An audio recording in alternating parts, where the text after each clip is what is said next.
Pessoal, hoje o papo rápido sobre o Afeganistão.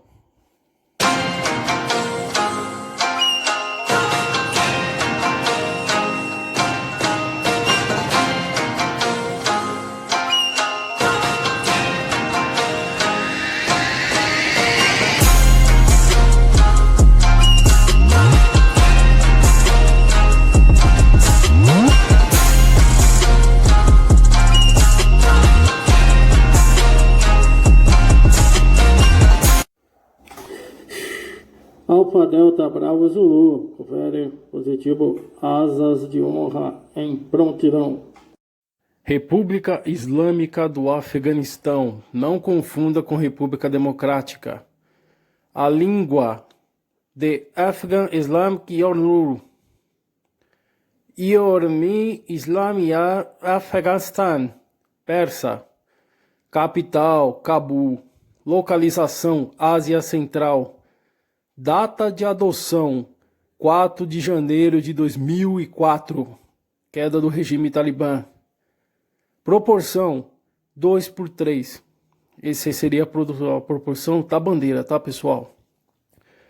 Como eu disse aí, vocês podem reparar, República Islâmica do Afeganistão. O pessoal confunde muito com a queda do regime como se fosse República Democrática. Nunca foi falado isso e fujam de pessoas que falam desse tipo de situação. É República Islâmica do Afeganistão, porque lá ainda é um estado teocrático, o que dificulta muito a pacificação daquele local, pois os extremistas de várias facções ainda continuam brigando entre eles pelo califado, apesar de alguns e os antigos ainda quererem a democracia. Pessoal, separei uma lista pequena também de alguns países que fizeram parte da coalizão, agiram no local, e é bom que mesmo que seja no Wikipedia mesmo, ou no Google, vocês dêem uma olhadinha, pessoal, é muito interessante. Como vocês veem na foto, a presença do Estado Islâmico nas cidades em roxo: Zarban, Darzab, Kohistanat, Kanabad, Cabul, Jalalabad e assim. Infelizmente, pessoal, o Afeganistão ele é dividido por províncias e distritos. Dentro dessas províncias há o distrito. O dificulta mais ainda. É o que eu falo, pessoal. É uma questão cultural e geográfica aquele local. Por isso é tão difícil o combate naquele local. Dados estes, pessoal, de 2017. Essa presença, infelizmente, aumentou-se um pouco, tá, gente? Com a diminuição da presença estrangeira lá, as coisas se revoltaram e o pessoal começou a crescer junto com o Talibã, mesmo sendo inimigos. Mas é errado a gente achar que eles são amigos e aliados. É aquela história, gente. Tem interesse em comum. O amigo do meu inimigo é meu inimigo. E assim vice-versa. É a guerra. Agora, os senhores veem aí, dados do mesmo ano, a presença do Talibã crescendo pelo local. Infelizmente, pessoal, o Talibã continua crescendo.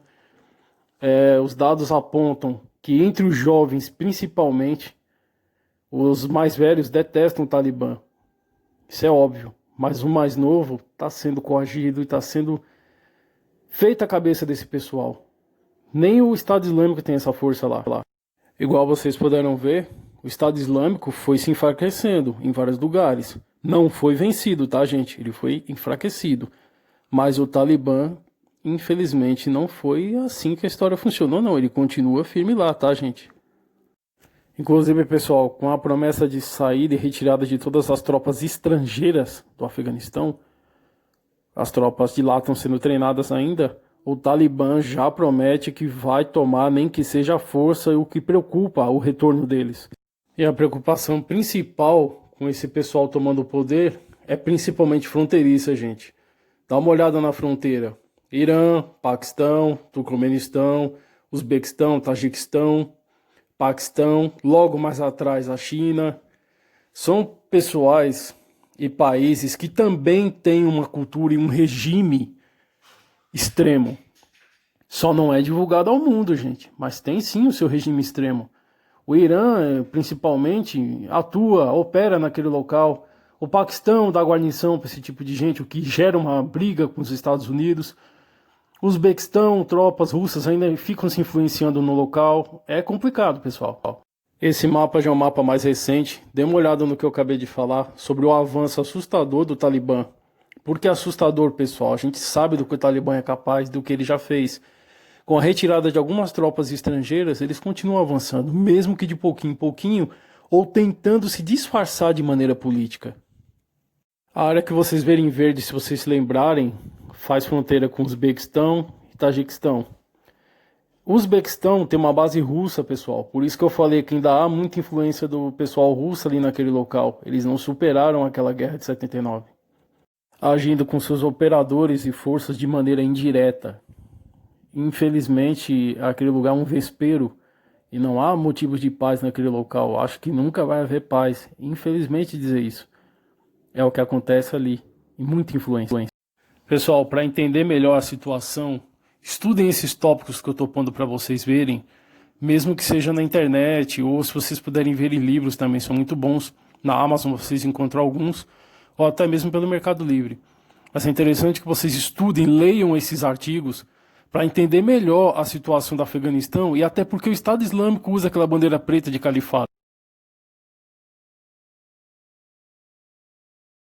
Tá um pouco embaçado, gente, mas essa é um pouco das operações feitas de 2001, 2002 pelas Forças de Operações Especiais dos Estados Unidos. Vocês podem ver que são poucas, porque há muito estudo antes de se operar naquele local, pessoal. Porque os americanos viram como foi difícil e sufocante para os russos, porque não foi só a guerra que matou os russos. Foram as doenças, as difterias, diarreias e outras doenças que apareciam. Na foto, como vocês veem, o local onde esses coleguinhas aí não estivessem, vocês podiam desconfiar que tinha cagada, tinha bosta, gente. Tinha armadilhas, emboscada, mas principalmente minas antitanque no chão. Eles aprenderam isso com a Guerra Soviética, mas se as crianças não estiverem por perto, acontece isso. Sem falar que lá, até as próprias crianças podem ser seu inimigo. Granadas embaixo daquelas burcas, daquelas roupas, daqueles vestidinhos. Às vezes eles vinham mandados pelos pais e arremessavam contra a gente, infelizmente. Muitas vezes eles não atiravam, não arremessavam, vinham, chegavam perto desse mesmo jeito, abraçavam a gente e deixavam cair nos nossos pés, por trás para que a gente não visse. E aí, tchau. Coisas que eram repelidas, por exemplo, pela patrulha, que você anda sempre de patrulha, nunca vai estar só, graças a Deus. Enquanto mais romântico da tropa, assim eu posso dizer, tá lá se iludindo com as crianças ou sem prestar atenção, o parceiro via isso, chutava a granada e a gente saía correndo. Infelizmente, as crianças sumiam do nada. Então é muito perigoso. Muito perigoso. E as patrulhas não funcionavam assim tão certinhas como vocês imaginam, não. Essa, por exemplo, é uma tropa americana, mas vira e mexe a gente tinha que fazer reforço conjunto, operar junto, fazer patrulha juntos. Eles eram meio ciumentos com os locais deles. Mas infelizmente a gente sempre era uma coalizão. Tava ali para ajudar e operar junto. Essas patrulhas, pessoal, aconteciam muitas vezes. O helicóptero te deixava, baixava a poeira, você entrava nos vilarejos. O que é muito perigoso. Fallujah foi um grande exemplo que essa operação de casa em casa, porta em porta, é muitas baixas, gente. Lá tem muitas casas, becos, vilarejos apertadinhos, em qual você sai em campos muito abertos, onde você fica muito exposto à vista, por exemplo, de um franco atirador. De um homem com controle, operando um carro-bomba, um carrinho-bomba, até um carrinho de construção, carregava quilos de bomba. Como vocês veem, o primeiro operador ali, patrulheiro à direita, deixou até a joelheira dele cair, por motivo de estar folgada. Conforme você vai andando, ela foi descendo e parou no tornozelo. Ele não pode parar para arrumar ela. Pode colocar uma equipe inteira em risco. E ali, como a gente costuma dizer no mundo militar, o efetivo humano vale mais do que qualquer equipamento. Esqueçam essas histórias de equipamento, gente. Se não tiver o efetivo humano para operar, não é equipamento que preste. E essas situações facilitam muito para essas aqui, ó. Acredite, isso lá acontecia todo dia e ainda acontece, virou uma rotina. As pessoas infelizmente agem como normal. O terror tomou conta dessa civilização há anos. Então eles acham até essa sanguinidade toda normal, assim como a gente vê o Rio de Janeiro como se fosse normal o tiroteio, e não deve ser normal.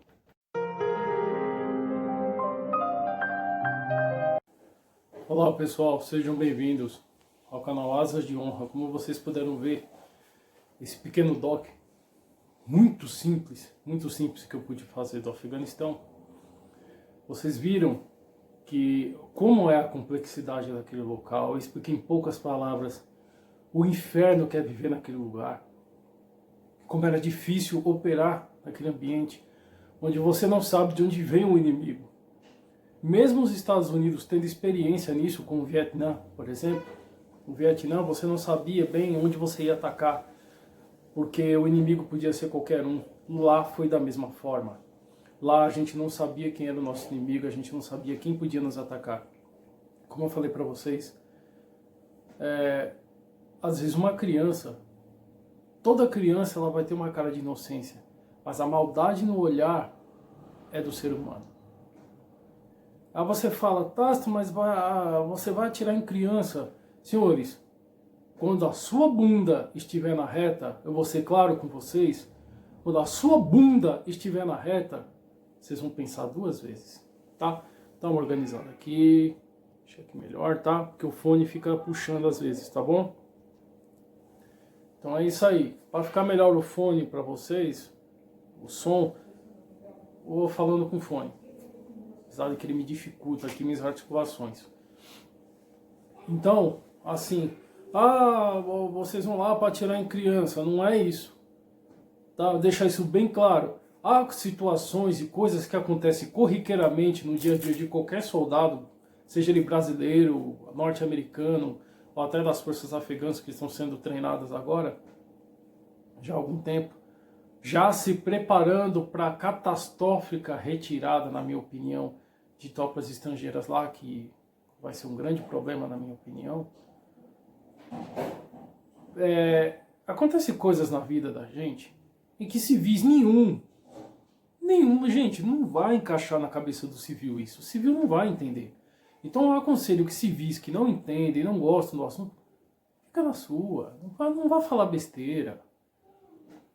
A partir do momento, eu vou deixar aqui no final desse vídeo a foto de uma criança síria com uma AK-47 na mão.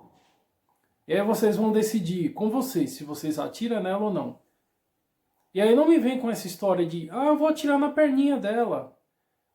Quando você pensar assim, eu vou atirar na perninha dela, você não vai conseguir puxar o gatilho e você vai morrer. Porque aquela criança de 5 anos sabe operar melhor uma AK-47 do que você que não conhece a AK-47. Dá para você ver nos morros, em vários lugares, não é só no Rio, tá? Isso é um alarme que tem que ser tocado no país inteiro, não é só no Rio que se utilizam crianças para o crime, tá bom, pessoal? Lá é mais recorrente você ver esse tipo de situação crítica e muito imoral. Mas não é só no Rio que acontece isso. E não é só no Afeganistão, não é só no Brasil. As Farc, por exemplo, teve situações em que o nosso comboio de patrulha foi totalmente, eu não vou dizer alvejada, mas foi... Tem um termo técnico, mas eu vou dizer no modo civil, tá? Foi alcançado, foi freado por crianças. Por quê? Essas pessoas, esses canalhas, utilizam essas crianças para parar comboio. Põe as crianças na frente desse comboio e param com ela, tá? E aí o que acontece? Esse comboio, tô arrumando o fio aqui, tá, gente? Vai ficar encarar e mercê de uma situação muito drástica. Você não pode parar o comboio. E aí, o que você faz? Agora eu vou te dar a fita. E aí? Você acha que você é o bonzão mesmo? Você é o pica dos direitos humanos? Eu vou pôr você lá dentro daquele veículo, naquele comboio. Eu quero ver se você vai parar o carro. Desculpem a minha irritação, Mas é que eu ouço, às vezes, cada besteira, eu vejo cada besteira aqui nessa internet que... Cara, é impossível.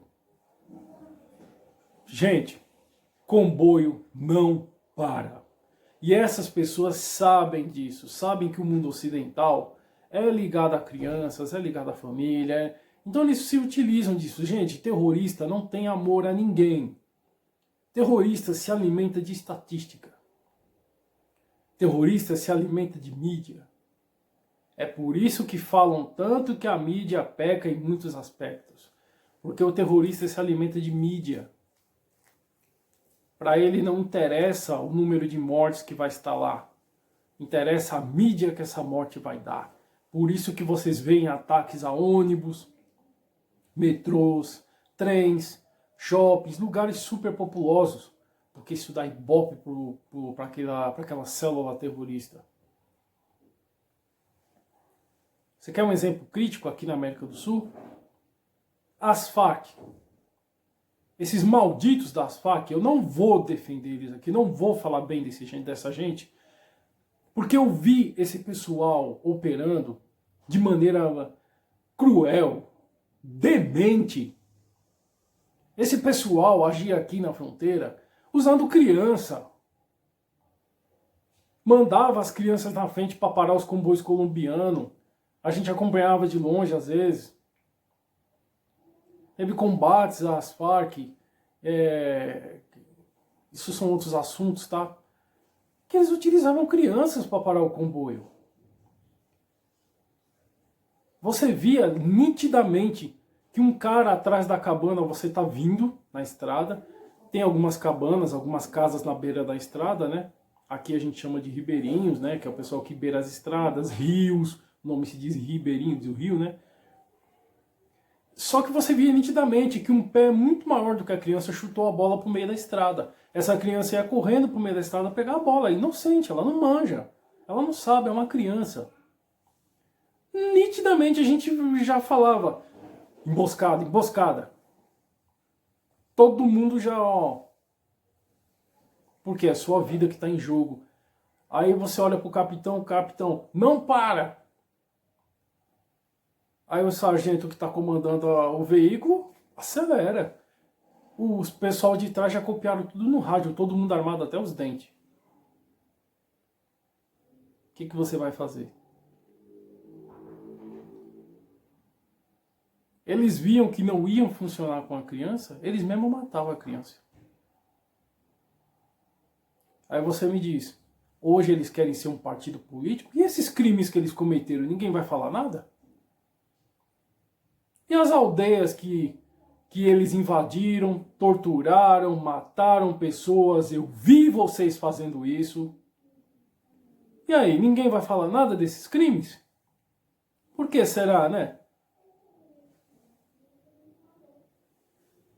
Infelizmente, tá? Então, assim, não se frustrem, não achem que é só no Afeganistão que isso acontece muito perto de vocês. Quando a polícia vai subir o morro, a primeira coisa que o traficante faz é usar a população como escudo. A população não acha que o traficante é um herói. A população, ela é forjada, ela é obrigada. Vocês entenderam a gravidade da situação?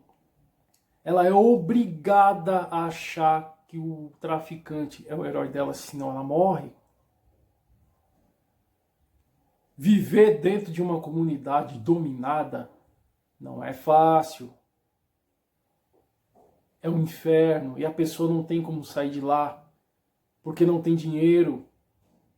Se ela foi para lá porque não tem dinheiro. Há muita conivência com o tráfico lá? Infelizmente, tem jovens, adolescentes que cresceram com o tráfico. Ele vai ter aí, qual é o direcionamento familiar que esse pessoal vai ter? Qual é a referência que ele tem? Um traficante fumando maconha, passando com um fuzil desse tamanho na frente dele, desde que ele era moleque. Até para você se mudar para ir para outra comunidade, você tem que pedir permissão para esse pessoal que domina ali. É triste, né, você viver dessa forma. Mas ninguém fala. Imagina, para você se mudar daquele local, porque você achou um aluguel mais barato, você tem que pedir licença. E muitas vezes o traficante não vai deixar você sair. Por quê? Porque você pode levar muitas informações importantes. Olha só, para você ter uma ideia, até eles têm o serviço de inteligência deles. Mano, isso é arte, pessoa, guerra. Isso não é mais uma coisinha de criminalidade da polícia subir e chegar lá. Irmão, isso aqui é guerra. Para não passar, esse morador não acabar passando informações para uma... De repente ele vai para uma outra comunidade que é inimiga daquele cara lá, que é dominada pelo inimigo daquele traficante. Ele não vai deixar essa pessoa sair.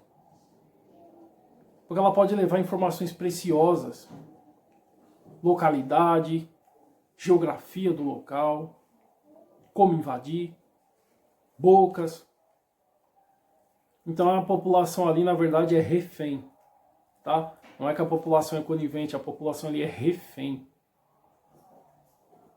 Muitas vezes a população grita contra a polícia porque é obrigada. Tem o pessoalzinho lá que é a favor do tráfico, sim, principalmente as marmitas, tá? Mas há pessoas ali que são obrigadas a concordar com o tráfico, senão você morre. Você está vivendo num lugar ali infernal. Então, quando você vê esses problemas aqui, você chega lá, para você parece uma coisa familiar. Infelizmente, o Talibã, agora vocês vão entender onde eu quero chegar. Por que o Estado Islâmico fala de califado e usa aquela bandeira preta? Você lembra a primeira bandeira do Afeganistão? Pesquisem aí, logo perto do início do vídeo que eu mostrei para vocês, os tópicos onde vocês devem estudar e a história das bandeiras do Afeganistão. Tem tudo a ver, gente. Dá uma olhada na primeira bandeira do Afeganistão, toda preta, para vocês verem o que eu estou falando. E é isso que eles reclamam, o que fizeram com que o Talibã e o Estado Islâmico, o Talibã surgiu primeiro que o Estado Islâmico, tá? O Estado Islâmico surgiu de células que, vamos dizer assim, se mutaram, se reorganizaram, se reagruparam em vários locais do Oriente Médio e formaram um califado. É errado falar dessa forma califado, mas eu tenho que definir da melhor forma para vocês. Tanto que lá na Europa é um absurdo você falar Estado Islâmico, tá?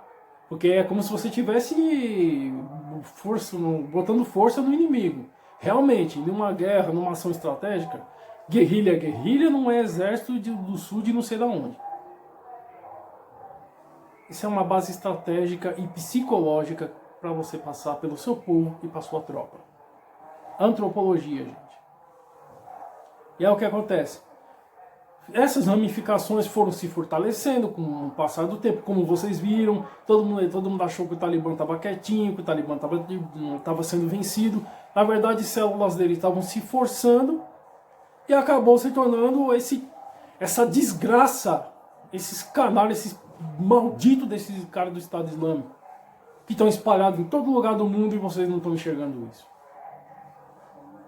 Aí você vê a crueldade dessas milícias, desses locais.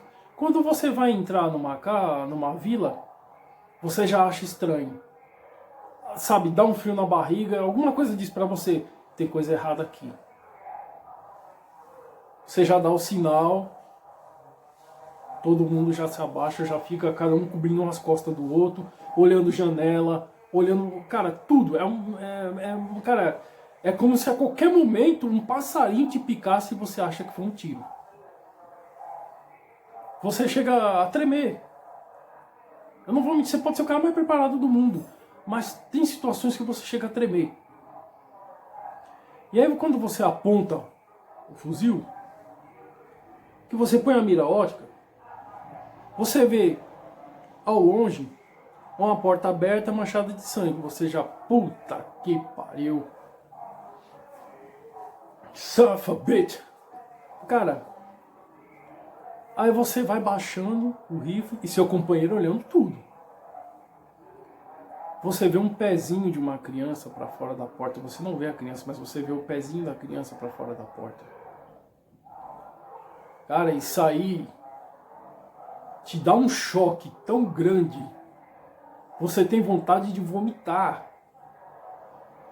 É sem brincadeira, você começa a suar frio e tem vontade de vomitar, porque é uma criança. Criança mexe com você. Cara, mexeu com criança, mexe com tudo. Acho que qualquer ser humano que se preza, quando toca no assunto criança, a pessoa fica fraca. E você tem que respirar fundo, virar o olho logo pro lado, porque senão você começa a ter um sentimento de revolta. Você começa a chorar e querer ir pra cima de todo mundo. Isso é o que eu falo, autocontrole. É muito difícil você ter autocontrole quando você vê uma situação dessa. Eles são terroristas, eles são frios para fazer isso. Eles sabem disso. Então eles utilizam muito isso. Matam um vilarejo onde a gente passou para fazer patrulha, simplesmente porque aquela família deu água pra gente. A gente não aceita, porque a gente não sabe o que tem naquela água. Os americanos tinham uma política, eles não gostam de falar, mas os americanos tinham uma política, que eu entendo, fazer uma política compartilhada com o pessoal, interagir com o pessoal, mostrar que as tropas ali estavam ali para ajudar eles. Eu concordo. Só que tinha algumas coisas que, como eu falo, o romântico da tropa exagerava. Aí eu era tido como um cara frio. O Iceman, um cara frio, que não tinha sentimento nenhum. Não, não é isso. É porque os meus sentimentos são reservados. Eu sentia ódio, eu sentia vontade de chorar, eu sentia medo, frio, rancor, saudade, carinho, falta de afeto. Eu sentia tudo isso, eu sou um ser humano, mas eu não posso demonstrar isso. Isso acontece muito lá. É por isso que muito veterano volta tem problema. É difícil se adaptar à vida civil. Não é todos que conseguem. E acabam se enfiando em drogas, acabam se enfiando em bebida, viram mendigos lá, andarilhos. É triste, tá, gente? Então vamos lá, vamos voltar ao assunto. E via que eles utilizavam esse tipo de situação. Quando a gente saía do vilarejo, uma hora depois, esses caras do Talibã vinham lá e fuzilavam todo mundo. Até hoje é assim. Senhores, aguardem. Até hoje é assim, nada mudou lá. Nada mudou. Aquele lugar nunca vai ter paz. Sabe por quê? Porque a violência já está naquele local até antes de Cristo. Ficou pior a partir do ano 1300. Em 1324, para ser mais exato, a violência virou parte daquele local. Como é que você vai tirar a violência da cabeça desse povo que foi criado na violência? As mães afegãs, elas têm um amor muito grande pelos seus filhos. Isso é verdade. Os pais também, mas infelizmente aquele carrasco que foi feito à cabeça dele, o Talibã ele faz uma lavagem cerebral na cabeça dos jovens, faz uma lavagem cerebral na cabeça dessas pessoas tão grande que eles realmente acreditam que vai ser muito melhor com o Talibã. É o que está acontecendo atualmente no Afeganistão. Com a diminuição dessas tropas estrangeiras, o Talibã está tomando espaço. Não tanto fisicamente. Fisicamente também, com seus braços armados, impondo em cima daqueles locais que eles têm que apoiar o Talibã. Isso está voltando. O governo de lá é fraco. Desculpa, o governo de lá é fraco. Para quando as tropas estrangeiras falar, pronto, eu treinei você, parabéns, suas tropas estão prontas, agora a gente vai se retirar. Essas tropas que ficarem lá para tomar conta do Afeganistão, a polícia afegã, as forças especiais afegãs, eles não têm nada de especial. Eles estão cru ainda. Eles não vão conseguir segurar esses talibãs, fora os talibãs que estão infiltrados dentro dessas forças de segurança do atual governo afegão. Já era, gente. Assim que essas forças estrangeiras saírem de lá, que é o que o Talibã está aguardando, a coisa vai feder lá, vai ficar feia de novo, gente. É um país que sempre vai ter uma coalizão para estar indo para lá. Porque é um país que nunca vai ter paz. O Talibã, ele tem uma política da qual ele mesmo fala, ele nunca vai dar paz para o inimigo enquanto ele não for o absoluto no poder. Você mata um Talibã hoje, amanhã tem outro no lugar. Você mata ele de novo, eles elegem outro. Assim, é uma questão hierárquica entre eles. Vocês acham que é bagunçado e não é. Não é bagunçado, entendeu? E outra coisa, é até um pouco, emociona um pouco falar sobre isso. Eu não gosto de lembrar de certas coisas. O Estado Islâmico e o Talibã, na verdade os dois não se bicam muito. Mas eles têm um inimigo em comum. Os estrangeiros e o domínio completo da teocracia do país. Há sim países que apoiam esses cretinos. Não são, eu estou falando dos governos desses países, não da população desse país. Olhem bem. O Paquistão, desculpa, o Paquistão, eu tenho amigo paquistanês, tá? O Paquistão, infelizmente, vamos dizer assim, ele faz uma vista grossa na fronteira do Paquistão, onde essas milícias se escondem lá nas montanhas do Paquistão, entre o Paquistão e o Afeganistão, e o Paquistão meio que... eles já saíram, vamos embora, aí sai, e os caras voltam, e fica essa... entendeu?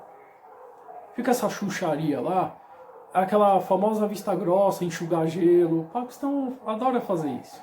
Porque o Paquistão está mais preocupado que os Estados Unidos, por fazer algumas sanções contra ele, no passado, os paquistaneses estão meio que assim, ó, o americano está me pau mesmo, esse filho da puta. A minha preocupação é a Índia, Caxemira. Dê uma olhada nesses artigos por aí. Principalmente tem alguns blogs bons que falam sobre esses assuntos. No blog do Velho General, eu andei lendo alguns artigos, é bom mesmo, tá?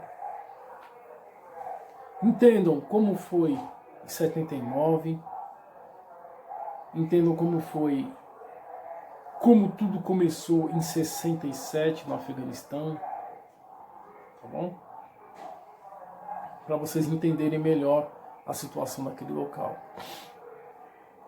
Então, eles são um povo que realmente não se entrega? São. Isso é indiscutível. São. Assim como o vietnamita era, só que uma coisa eu acho que o vietnamita ele tinha mais estrutura.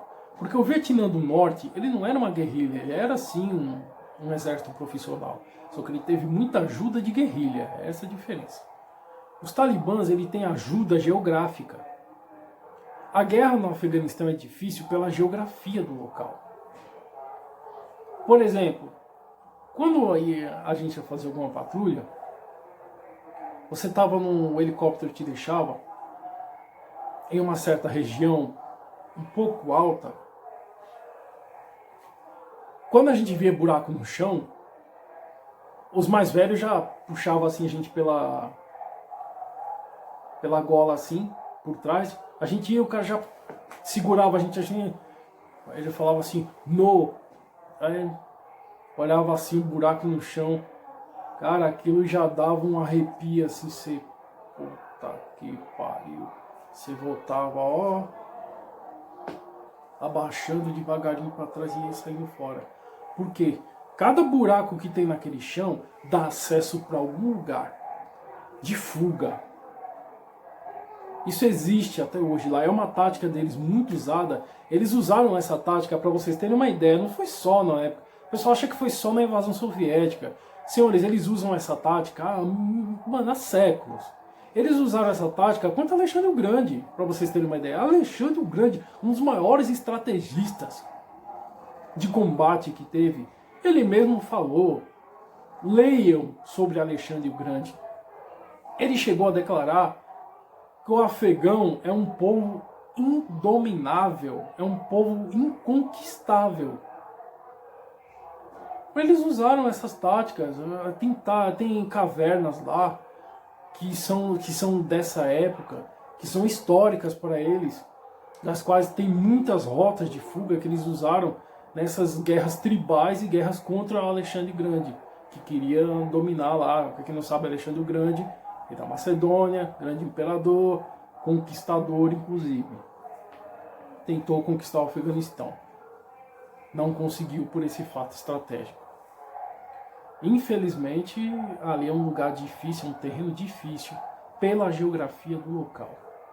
Agora vem a parte que eu falo para vocês tomarem cuidado quando vocês dizem isso. Armamento.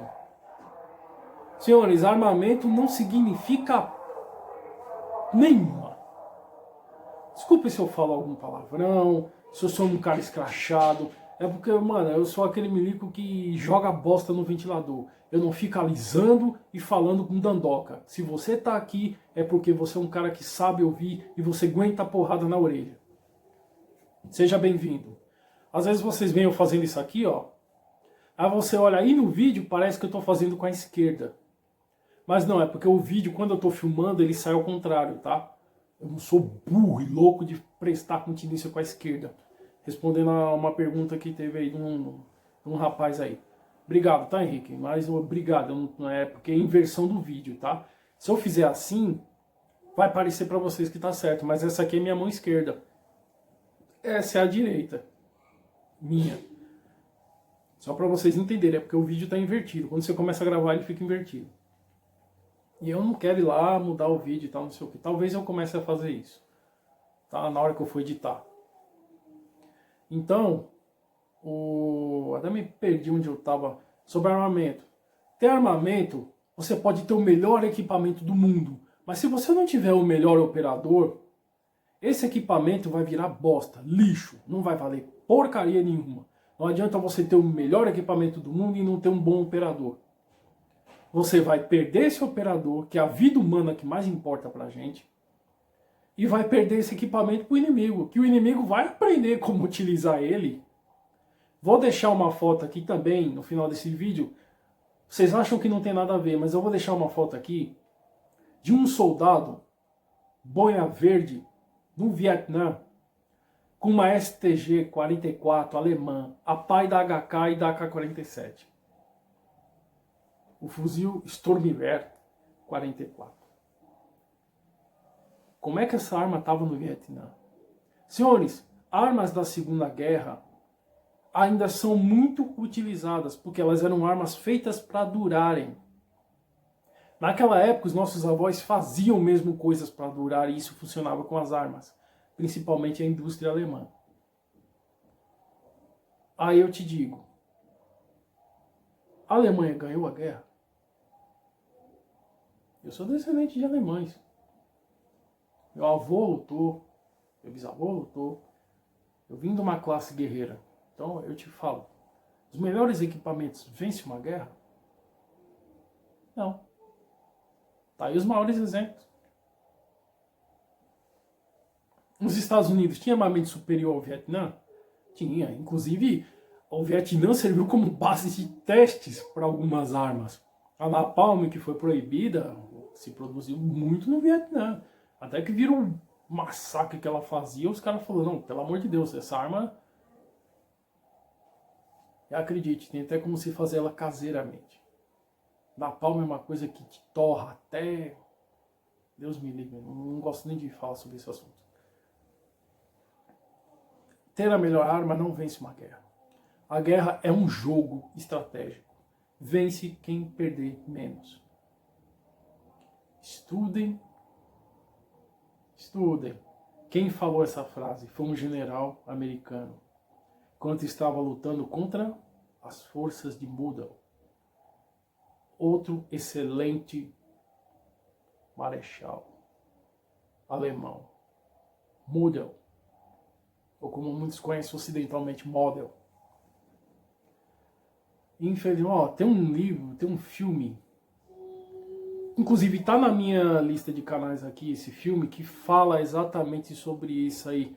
Acho que é uma ponte muito longe. Eu assisti ele, cara, filme muito bom, cara. Por que eu gosto de filmes antigos? Não tem essa coisa hollywoodiana, essa patifaria de negócio de carro voando. Não, é uma coisa mais realista. Como tinha pouco recurso, o filme acaba ficando mais realista e passa para vocês uma realidade maior da guerra. Entendeu? Um fato que muitos aqui não vão saber. O Marechal Model, ele tinha curso de forças especiais. Ele era uma velha águia. Vocês vão saber o que é uma velha águia. Velha águia é um veterano, principalmente na Força Aérea, mas até infantariamente. E Model, ele, além de ter curso de atirador, caçador, ou franco-atirador, como muitos sabem, Model, ele era um excelente arqueiro. Minha gente, ele era um excelente arqueiro. Aí o que tudo isso tem a ver com o Afeganistão? Senhores, muitas dessas armas estão sendo usadas lá ainda até hoje. Armamento não é tudo, mas se você não souber operar, o inimigo vai saber operar. O Estado Islâmico usou tanques da Segunda Guerra, armamento da Segunda Guerra, MGs-42, excelentes armas alemães, STGs, que eu acabei de falar, os Sturmgewehr 44, armas russas, soviéticas da Segunda Guerra, canhões da Segunda Guerra, tudo equipamento que estava em museus, e até no mercado negro, sendo feito manutenção. Olha, mano, já faz mais de 70 anos. E há manutenções desses países aí, fora aí, no mercado negro, e vendendo para esse pessoal essas armas. Para vocês terem uma ideia, um Stuka alemão, caça-tanques, estava sendo utilizado pelo Estado Islâmico, que ele tomou de algum lugar. Olha que absurdo. E conseguiu um tanque velho de mais de 70 anos. Conseguiu dar baixas em tanques novos e blindados de tropa. Cara, vocês acham que equipamento... Mas quem fez esse equipamento funcionar depois de 70 e poucos anos? Humano. É por isso que eu digo para vocês, o efetivo humano é insuperável. Por quê? Um tanque de mais de 75 anos, abater um tanque novo de no mínimo 5 anos. Olha só que absurdo. Por quê? O operador, o cara que estava operando aquele Stuka, com certeza já era um veaco, já um desertor, um cara que se refugiou, ou começou a odiar o governo dele por alguma coisa e foi pro lado dos caras. Muitos atiradores que foram nas Olimpíadas, com tiro olímpico, que eram do exército sírio, o exército libanês, sírio-libanês, né, foram para as Olimpíadas aí anos atrás, estavam servindo de atirador para o Estado Islâmico. Olha o conhecimento que esse cara tem. E deu trabalho para os americanos, viu? Deu trabalho. A gente ouvia muita história lá de atirador aí. Até hoje tem história de um, não vou fazer propaganda aqui, de um atirador aí deles aí que fez não sei quantas baixas americanas aí. Por quê? Olha o que esse cara aprendeu. Ele atirava nas estruturas do colete, não no colete. Para quem não conhece, lá a CIV trabalhou pouco, tá? Porque isso tem um gasto enorme, esse tipo de armadura. A gente chamava armadura porque ela parece uma armadura, mas é um colete balístico que tem ombreira, peito, lateral, costas, tem um outro reforço nas costas com uma chapa de aço. Tem uma parte da ombreira que vem até aqui, assim, ó, você prega aqui. Ele parece uma armadura mesmo, que vem até aqui, até o bíceps. E tem uma parte que parece uma saia, que ele vem aqui assim, ele faz um arco que protege a virilha. Então era chamado de armadura, mas era muito pesado para você se locomover com esse tipo de equipamento. Pois esse filho de uma mãe aprendeu a atirar nas dobras do colete. Ele fez muitas baixas. Agora eu te digo, o melhor equipamento adiantou? Aquele gasto absurdo com esse tipo de material adiantou? Não, porque ele foi superado novamente pelo conhecimento. O conhecimento estratégico desse cidadão deu essas baixas de gastos enormes ao americano e percas de vidas de colegas meus que um tempo desses aí, foi no dia 24 agora, ou foi no dia 25, desculpa, eu tô meio... Esse assunto mexe comigo. Que é o dia do... É o dia de lembrar o caído em combate nos Estados Unidos. Eu pus um vídeo homenageando eles na minha página no Facebook, aos meus amigos que se foram. E, de certa forma, foram levar a liberdade. E não só a liberdade e a democracia, gente, mas um pouco de humanidade para esse pessoal. Vocês acham que a gente vai lá levar o terror? Não é isso. O terror ele já tem. Só que você não se combate o mal com rosas. Você não ganha uma guerra com um cravinho no fuzil do seu inimigo. Você só ganha uma guerra, você só combate o mal dando um tiro na cabeça dele. Guerra, gente. Guerra é guerra. Quando chega num ponto onde há guerra, é porque a coisa já não tem mais o que fazer. Não teve mais como negociar, não teve mais como conversar. Os meios pacíficos se cessaram.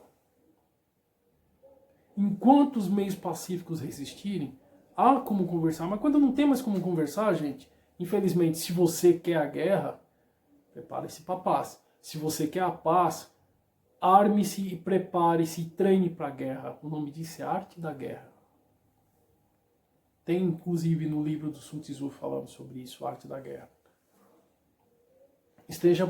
Seja pacífico, esteja pronto para a paz, mas esteja preparado também para ser invadido a qualquer momento. Ninguém está livre disso. Todo mundo tem um interesse em comum e todo país tem um interesse em alguma coisa que o outro país tem. Abre o olho. Então, senhores, o Afeganistão ele é muito complexo, mas acima de tudo, o Afeganistão não deve ser subestimado. Deveria sim ter estudado melhor, eles deveriam antes de invadir ter estudado melhor a cultura, a geografia, a geopolítica daquele local, antes de ter feito essa intervenção já assim afobada e impulsiva de vingança entre eles. Mas infelizmente é assim que as coisas funcionaram, viram que não está dando muito certo. Ter os maiores gastos astronômicos não funciona se você não tiver uma boa operacionalidade com a sua tropa.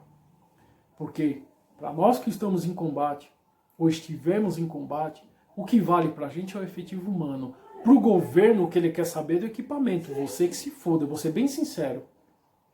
Eles querem saber do equipamento. Como aconteceu comigo, não vou citar nomes, não vou citar situação, nem ano, nem data. Isso é outras situações. Em que o camarada perguntou assim pra mim, não foi lá, tá? Deixa bem claro. E o equipamento? E a aeronave?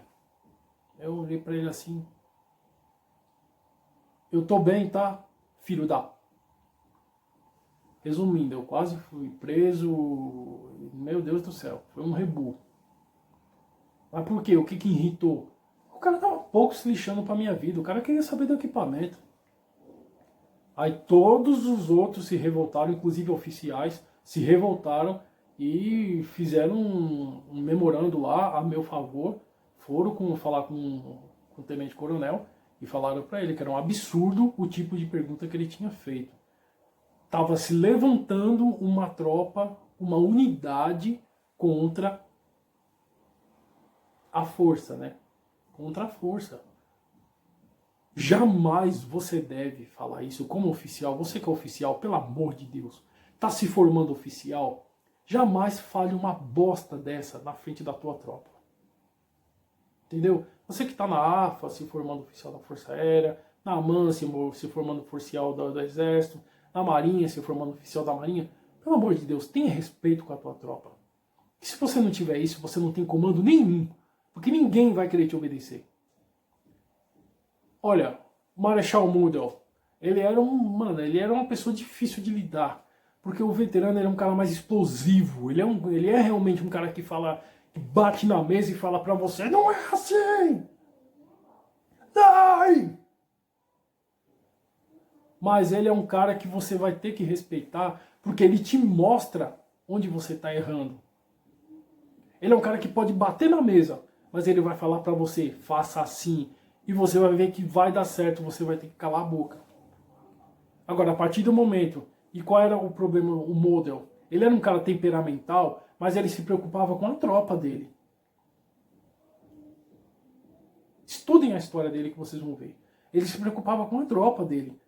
Então, mesmo ele sendo um cara turrão, muitas vezes ignorante, um cara que dava esporro, um cara difícil de lidar, muitos oficiais não gostavam dele, mas tinha que aceitar ele, porque falava assim, se esse cara chegou aqui é porque a merda tá... Não é à toa que ele era chamado bombeiro de Hitler. Ó, sobre ele eu aconselho vocês a assistir, eu falo muito desse canal, desculpa. Assistam o vídeo que o Farinazo fez.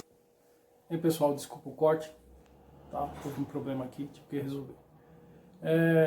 Sobre onde voltando ao assunto, onde ele fala sobre o General Model, tá? General Model, e conta brilhantemente a história dele, como foram as articulações dele em combate.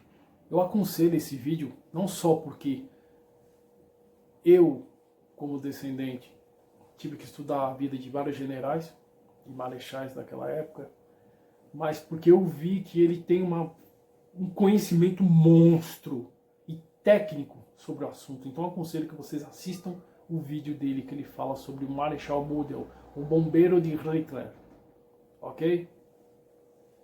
E então vamos lá, o assunto, para você ver como uma coisa emenda na outra. O Afeganistão emenda já na Segunda Guerra, já emenda no...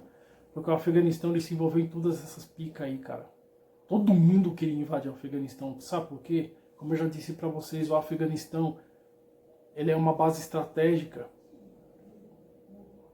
Todo mundo quer aquele lugar.